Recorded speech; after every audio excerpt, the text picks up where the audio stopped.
দিবা জাহান্নামে ফালাইয়া,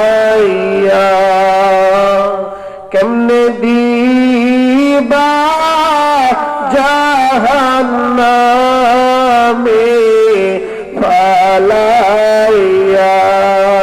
আমার বৃদ্ধ বাবারা গো, আপনি মারা যদি যান আপনার সম্পদ কে খাবে? দুইটা গাছ বেচলে আপনার 10,000 টাকা হয়ে যাবে।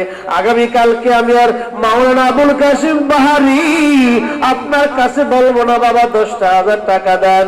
আপনি যদি মসজিদ মাদ্রাসা দেন, এই মাদ্রাসায় পোলাপান পড়বে, এখান থেকে কোরআন শিখবে। দুনিয়ার মানুষ যখন মারা যায়, إذا مات الإنسان انقطع كل عمله إلا ثلاثة।